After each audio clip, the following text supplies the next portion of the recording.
ยังไงเนาะน้องเพิ่นกำลังเก็บกวดอนามัยอยู่บ่พี่น้องเอ้ยเนาะเฮือนซ่านลานแป้นหลังจากหลังงานขึ้นเฮือนใหม่พี่น้องเอ้ยเนาะกำลังล้างถ้วยล้างบ่วงอยู่พี่น้องเอ้ยอืม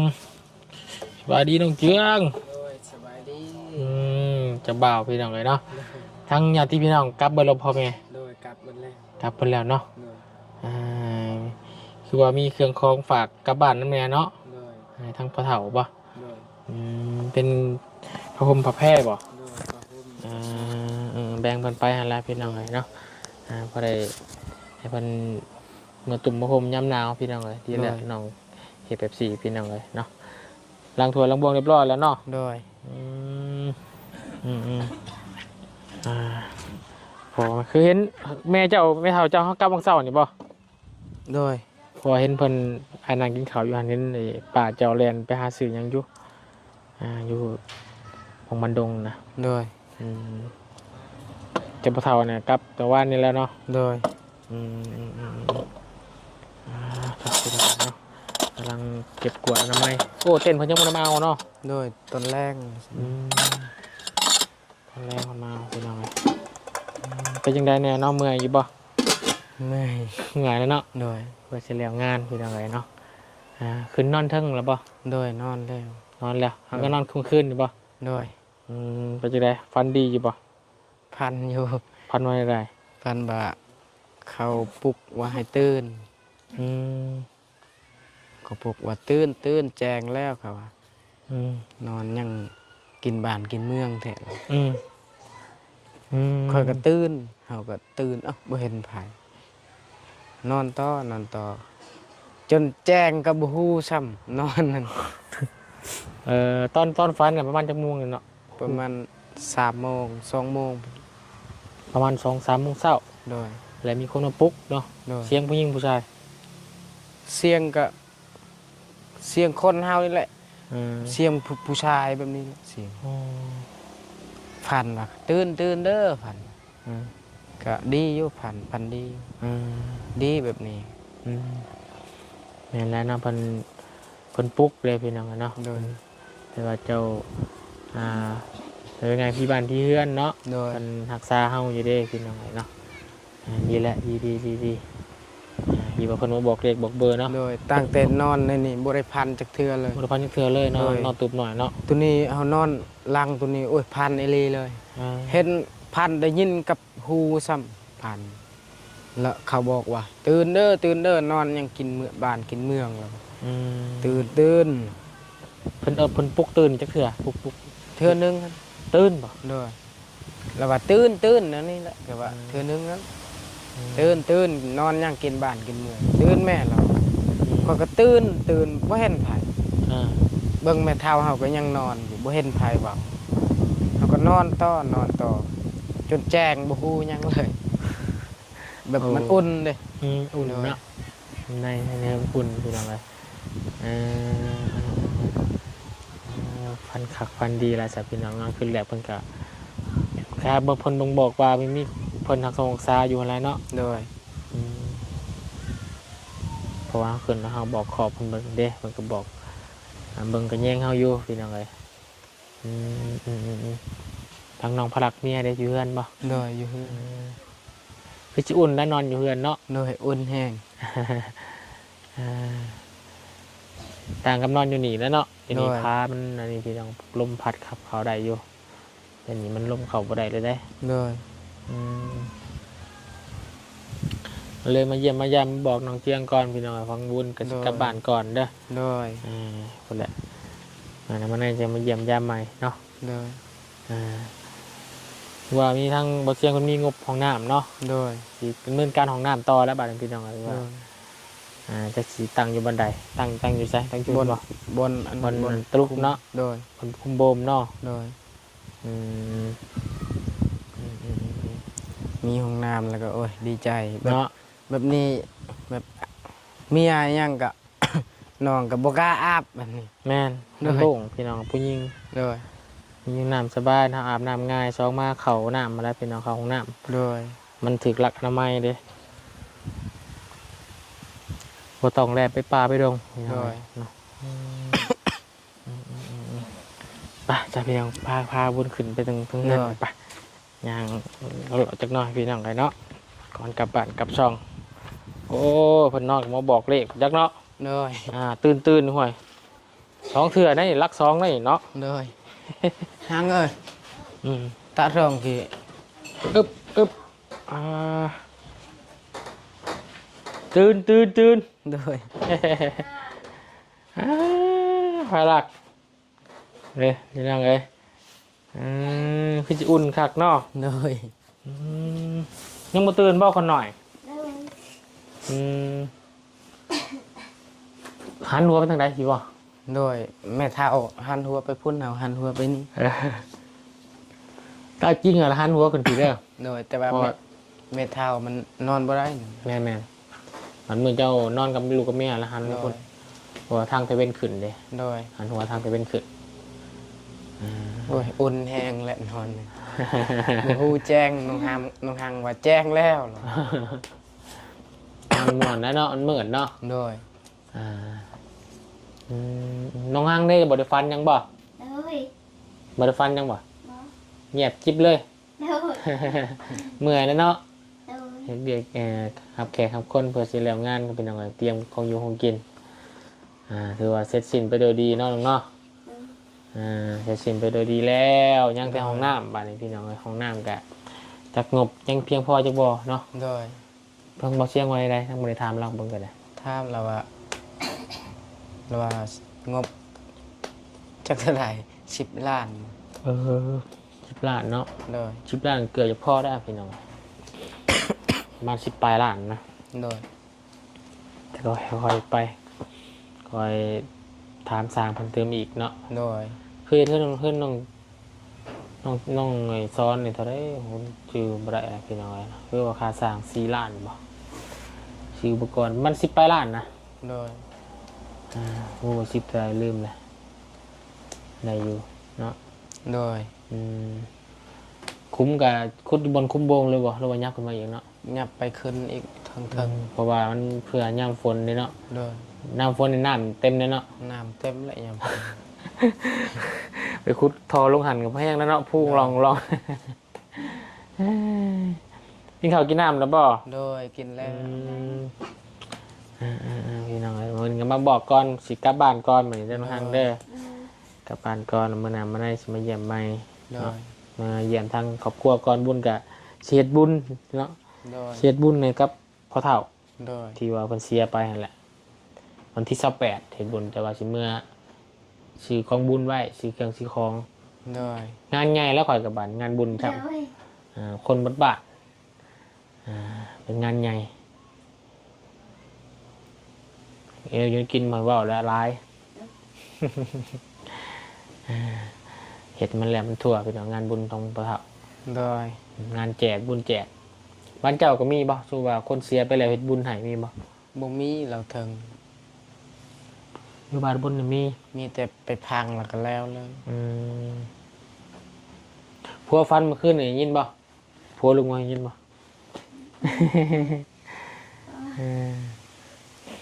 นี่แหละเขานอนเขาพันมา เรียกพอเบอร์แล้วเนาะ โดย ตื่นบ่ โดย เป็นเสียงผู้ชายข้างแน่เนาะ โดยเสียงผู้ชายเขาปลุกว่าตื่นเหรอตื่นมันแจ้งแล้วเขาก็ตื่นบ่เห็นไผ ถ้าจะฟันแบบนี้เนี่ยแต่ว่าตีเป็นเลขเป็นอะไรเนี่ยพี่น้องเนาะเพื่อ FC เพิ่นอยากให้รุ่นเลข โดย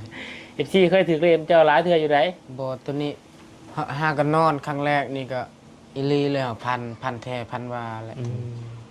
ตั้งแต่เขานอนในนั้นบ่ได้พันหยังเลยแต่นอนในนี่พันอีหลี ฟันคือความจริงเลยเนาะ คือความจริงเลยพัน เป็นลุกขึ้นมาเลยเนาะ โดย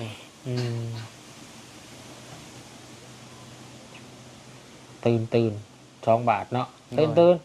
นอนกินบ้านกินเมืองเบาติ โดย ดีแล้วฟันมันปลุกได้พี่น้อง โด เนาะ ยพันว่าขี่รถขี่หยังโอ้ยบ่ได้แบบนั้นพันขี่รถใหญ่ขี่รถหยังนะ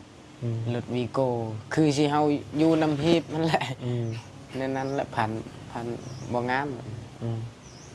อันนี้ฟันยังไม่นอนอยู่นี่อยู่เนาะ โดย แล้วกับพี่เพิ่นมาปลุ๊ก โดย ซื่อๆพี่น้องเอ้ย เฮาพันแบบเฮาจับอันนั้นจับระเบิดหยังขอโทษขออภัยจับอันนั้นจับขี้อัน เอ นั้น อ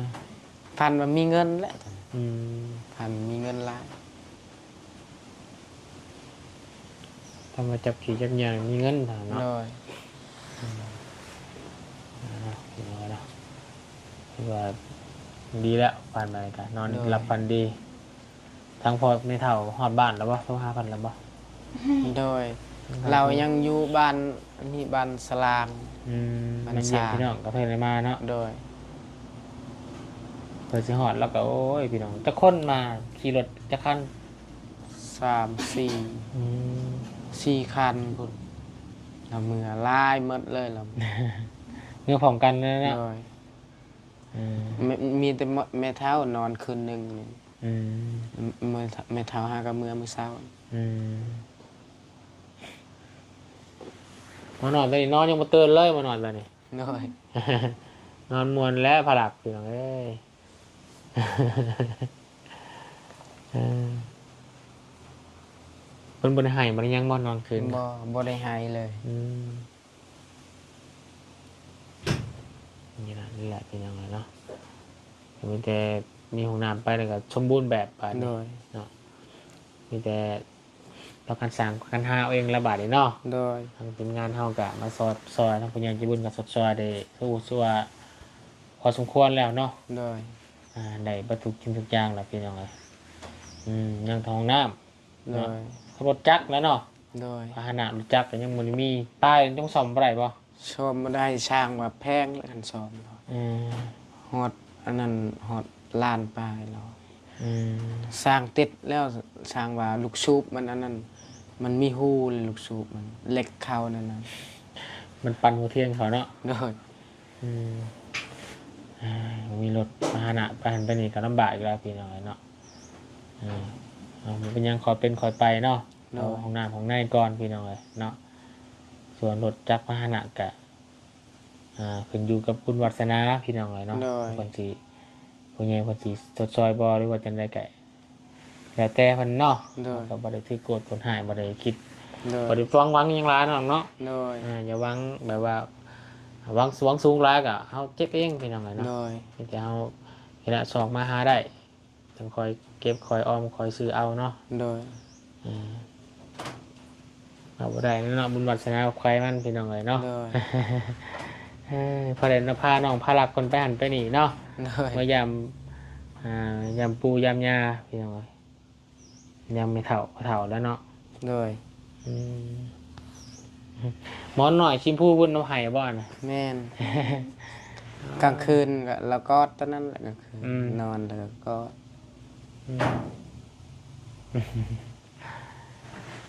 กินนมนอนปุ้ยอยู่พี่น้องเลยขอยบุกคอยกันจิมาหาลูกชายก่อนนอนลูกชายแล้ว โดย ที่หาน้องวินเนอร์พี่น้องเลยเนาะปีปลายเป็นบอล โดยปีปลายแล้วล่ะ น้องพาหลักน้องพารวยน้องพารวยในย่ำฝนปุยักเนาะ โดย ย่ำฝนผู้ใดจะออกตามเบิ่งย่ำให้ย่ำหน้าเขาได้ถ้าเราตื่นเช้าล่ะชัวร์มาจังหน่อยนอนเนาะ โดย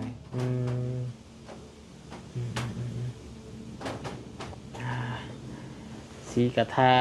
ครบเบิดสีสลักกันเนาะ โดย ไปท่านน้องหลานลงมาลางกระปะไอ้เมื่อก็ได้น้องหางเด้อเด้อสบายดี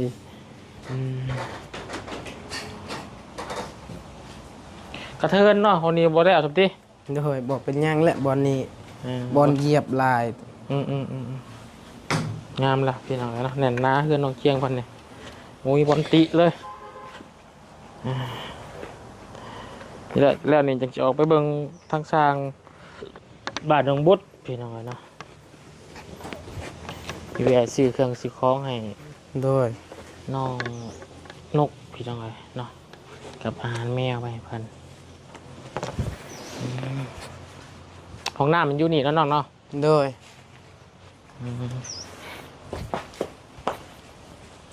หันหน้าพี่ได้เนาะ โดยคมมันบ่เสียงวัดสิให้ขุดบ่อนนี้ อืม ทมไปพุ่นเลยดิน อืมน้ำกันมันไหลลงพุ่น โดย น้ำเวลาเราอาบน้ำนั่งเด้ โดย มวยแม่นให้น้ำส้วมไหลพุ่นได้ โดย น้ำส้วมไหลลงท่อน้ำเราอาบน้ำนี่ไหลลงพุ่นเลยคุมบ่ม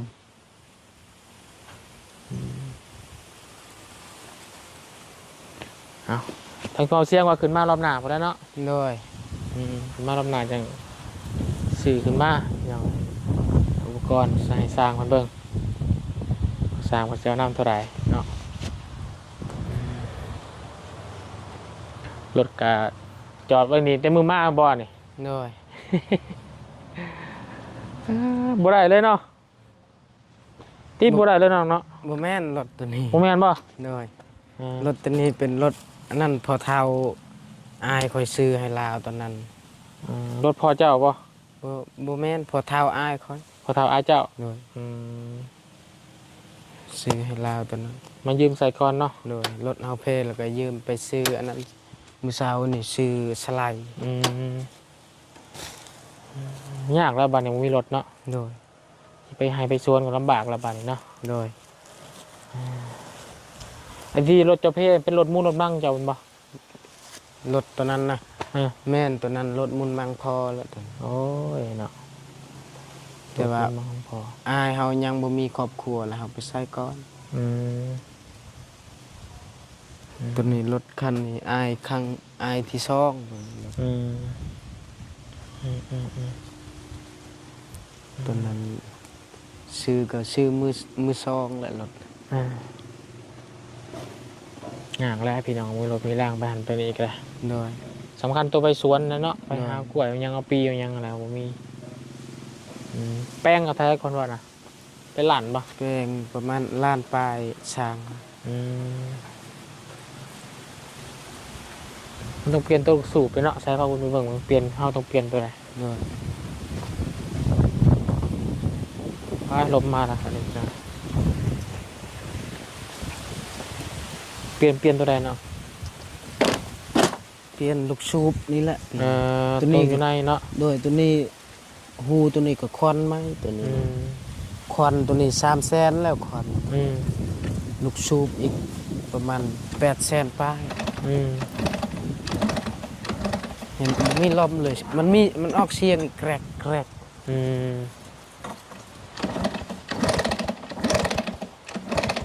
เรียบร้อย บ่ติดเลย เมื่อบานมือเดียว ดีแน่แต่ทีมงานไปนำพี่น้องเนาะ เลย เราทีมงานไปนำกับป้าทุกอยากทราบเสียเวลาแล้วเนาะ เลย เพื่อที่กลับงูมาบ้านมันยังมาแปลงรถอีกอันนี้คะแนนแต่ทางวนดึงมาหอดเครื่องทางมาเพิ่งยันมาพี่น้องเลยไปซะน้องเด้อ เล โอ้ ย ยยังหลายหลับทุนกับมันเยี่ยมมายามก่อน ส เนาะ บายดี เดินทางกลับบ้านกับเมืองก่อนเด้อ เลยเดินทางให้ปลอดภัยเด้ โดยขอบใจ โด น้อง ย เวลา สบายดี สู้ๆพี่น้องเลยมื้อหน้า โดย มาเยี่ยมยามมาละอัปเดตเบิ่งการเฮ็ดห้องน้ำของเพิ่นพี่น้องเลยน้องเชียงไปซะโอเคเลยพี่น้องเด้อสำหรับคลิปนี้อาจจบคลิปลาพี่น้องเพียงเท่านี้ก่อนพี่น้องเลยเนาะคลิปนี้ก็ขอขอบคุณขอบใจเด้อปาลง FC เมื่อสักครู่ทุกคนที่ให้เกียรติติดตาม